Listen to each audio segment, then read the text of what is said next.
On ne va pas se cacher, réussir à investir dans des sociétés qui te permettront de réaliser de bons rendements est devenu compliqué depuis plusieurs années. Pourquoi? Eh bien tout simplement parce que le marché boursier dans sa globalité est surévalué. En revanche, si tu fouilles un peu, tu verras qu'il est encore possible de trouver des opportunités. Et justement, je viens d'apercevoir une société qui verse quasiment 10% de dividendes chaque année et qui pourrait en plus s'apprécier de 760%. L'entreprise que je vais te présenter a pignon sur rue, puisque sa capitalisation boursière atteint 70 milliards de dollars. Cependant, elle évolue dans un domaine mal aimé des investisseurs. Allez, je t'explique tout ça.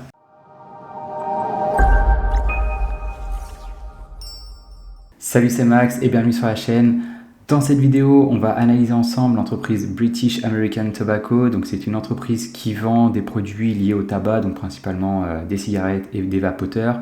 Donc, je ne vais pas te le cacher, quand je suis tombé sur cette entreprise, au début, j'avais pas mal d'a priori parce que c'est une entreprise qui évolue dans un domaine qui est plus ou moins en perdition. Il y a de moins en moins de fumeurs dans le monde, liés principalement en fait, à toutes les restrictions qui sont imposées par les gouvernements et l'augmentation des prix liés à ces produits. Et cependant, en fouillant un peu plus cette entreprise, je me suis rendu compte qu'elle n'était pas si mauvaise que cela. Et donc, je vais te montrer ça dans quelques instants. Et c'est pareil, en fin de vidéo, comme d'habitude, on essaiera de trouver un prix d'achat idéal pour pouvoir réaliser d'excellents rendements. Donc du coup, c'est parti. Donc déjà, comme je te disais dans l'introduction, British American Tobacco, c'est une société relativement importante quand même, parce qu'on a ici une capitalisation boursière de quasiment 68 milliards de dollars. Si on regarde rapidement ces fondamentaux, qu'est-ce qu'on peut voir ici? On peut voir que la dette déjà long terme de l'entreprise est légèrement importante.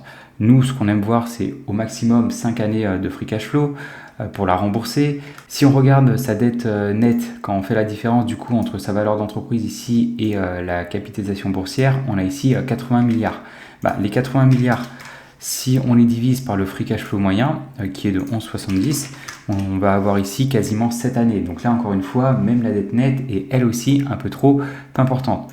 Cependant, en fait, si on fouille un peu dans les bilans comptables de la société, on se rend compte qu'une grande partie de la dette de l'entreprise est liée ici à ce qu'on appelle les capital lease obligations. Donc en gros, c'est plus ou moins les locations. Pour t'expliquer rapidement comment ça fonctionne, quand une entreprise décide de louer, que ce soit n'importe quoi, là je pense qu'il y a beaucoup de terres pour pouvoir produire justement le tabac, mais même s'il y a par exemple des buildings, si par exemple le building est estimé à 100 millions de dollars, l'entreprise qui loue le building est obligée d'indiquer ces 100 millions de dollars dans ses passifs. Donc c'est pour cette raison que pour cette entreprise ça semble un peu élevé, mais là franchement rien d'inquiétant sur la dette de l'entreprise British American Tobacco. Maintenant, quand on voit ici des indicateurs de rentabilité, là, ils font pas du tout rêver, on va pas se le cacher. Nous, ce qu'on recherche, c'est vraiment que ces trois indicateurs soient d'au minimum 12%. Cependant, attention, comme on peut le voir ici, au cours des 5 dernières années, on était à 3,41, mais cette année, en fait, les indicateurs sont complètement faussés parce que l'entreprise a décidé de réaliser ce qu'on appelle de la dépréciation. Donc, en gros, l'entreprise avait différents actifs qu'elle avait à son bilan comptable et elle a décidé, on va dire que ces actifs, elle les évaluait à 40 milliards de dollars par exemple, l'entreprise a décidé que ces actifs ne vaudraient plus que maintenant, 10 milliards par exemple. Donc du coup, ça fait 30 milliards de dépréciation. Et donc, à cause de cette dépréciation, le résultat net de l'entreprise a été énormément impacté. Donc, comme on peut le voir ici avec ses marges nettes qui sont négatives de 52%. Et vu qu'en fait, toutes ces métriques sont calculées ici en fait avec le résultat net ou le résultat opérationnel ici, du coup, c'est pour cette raison que ces indicateurs sont mauvais. Mais si on regarde via ici notre outil, comme on peut le voir, au cours des 10 dernières années, par exemple, le ROIC était de 8%. Donc, comme on peut le voir ici, les indicateurs de rentabilité de l'entreprise sont bons, sans toutefois être exceptionnels. Maintenant, si on regarde au niveau de la croissance, donc moi je m'attendais à une entreprise qui perd du chiffre d'affaires d'année en année. Si on regarde ici, comme on peut le voir, ce n'est pas le cas. J'ai été agréablement surpris. Comme on peut le voir depuis 2014, il y a toujours une augmentation. Donc là, une toute petite baisse entre 2022 et 2023. Mais une augmentation, donc principalement liée, j'imagine, ici ça doit être pas mal d'acquisitions, Donc voilà, il y a différentes acquisitions, donc surtout en 2017, là où il y a eu 22 milliards, sinon c'est pas forcément des acquisitions trop importantes. Donc on peut dire qu'il y a toujours en fait une croissance plus ou moins organique dans cette société. Maintenant au niveau du résultat net, lui, si on regarde au cours des 5 dernières années, il est passé de 7 milliards 25 à, cette année, il ne faut pas trop regarder, les moins de 18 milliards, je vous disais, c'était la dépréciation. On était à un peu plus de 8 milliards. Ok, une petite augmentation, c'est pas mal. Et au niveau ici de son cash flow, lui, il était par exemple en 2019 de 10 milliards 40 et cette année 12 milliards 85, donc pareil, toujours une augmentation de son free cash flow. Donc ça, c'est vraiment ce qu'on aime voir. Et ce qu'on aime surtout voir, c'est que le free cash flow est plus important que le résultat net. Le résultat net, c'est une métrique que vous pouvez, pas vous, mais que les comptables peuvent facilement manipuler, là où le free cash flow peut lui aussi être manipulé, mais c'est beaucoup plus compliqué. Et donc quand on voit un free cash flow plus important qu'un résultat net, généralement, c'est que la société est plutôt de bonne qualité. Et maintenant, au niveau du nombre d'actions en circulation, là, il y a l'entreprise rachète un tout petit peu ses actions, moins 2,41%, ok, c'est pas trop mal. Au niveau du dividende, comme on peut le voir ici, et comme je vous le disais, l'entreprise a versé à ses actionnaires 6,42 milliards de dividendes au cours de l'année dernière, et ce qui correspond à un rendement ici de un peu plus de 9%. Et ce qu'on veut savoir, c'est est-ce que le dividende est pérenne ou non dans le temps. Donc, est-ce que l'entreprise va pouvoir au minimum conserver ce dividende, et le mieux, c'est l'augmenter d'année en année. Et bien pour ça, on va regarder son free cash flow moyen au cours des 5 dernières années, on va comparer, on va calculer ce payout ratio. Donc si on fait nos 6,42 divisé par nos 11,7, hop, fois 100, on est ici à 54,8%.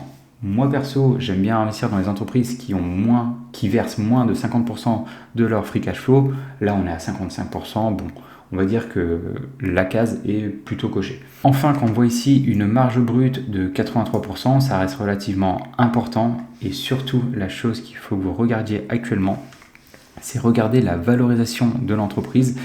Donc là, comme on peut le voir, le PER sur 5 ans est de 24, donc ça paraît élevé, mais principalement lié au fait que cette année, en fait, le PER était négatif, vu que le résultat net était négatif.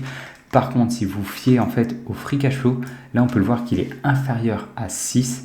C'est-à-dire qu'en gros, tous les 6 ans, vous récupéreriez votre mise de départ.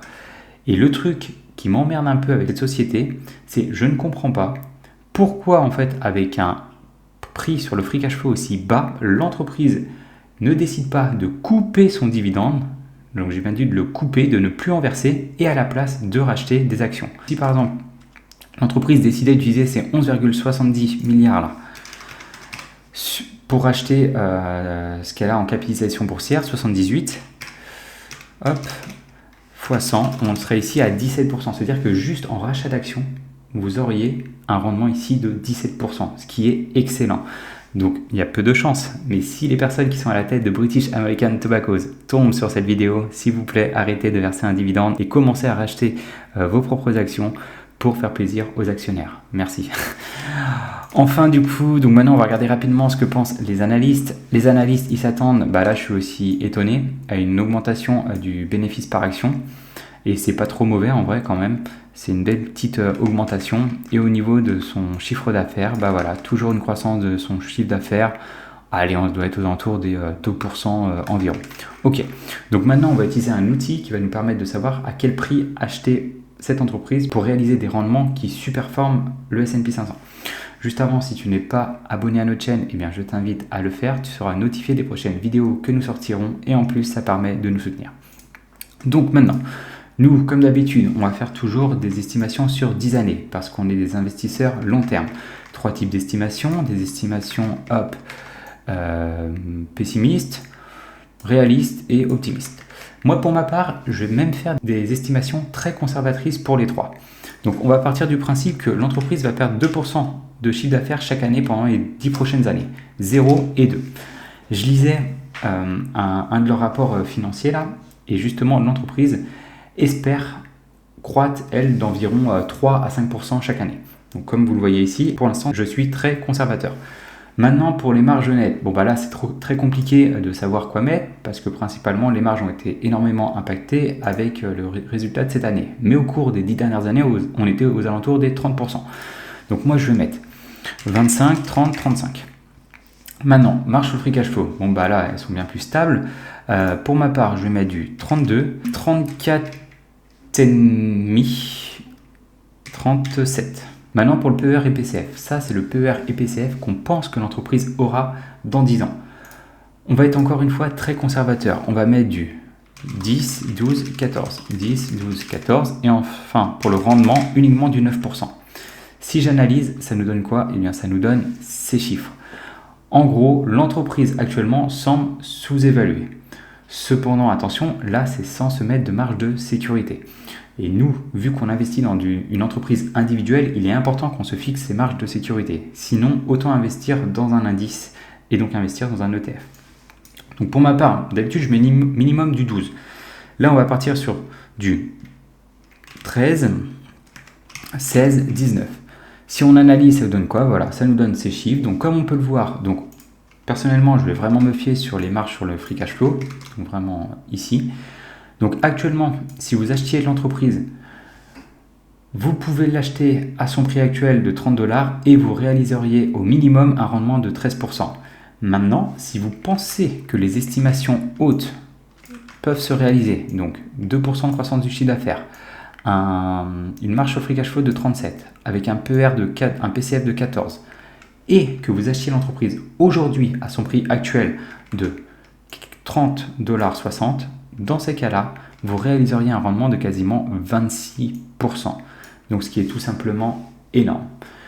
Donc voilà, c'était la petite présentation de la société British American Tobacco. Toi, dis-moi en commentaire ce que tu penses de cette société. Est-ce que c'est une entreprise dans laquelle tu serais susceptible d'investir ou au contraire, tu n'es vraiment pas fan du tabac et tu veux complètement passer ton tour?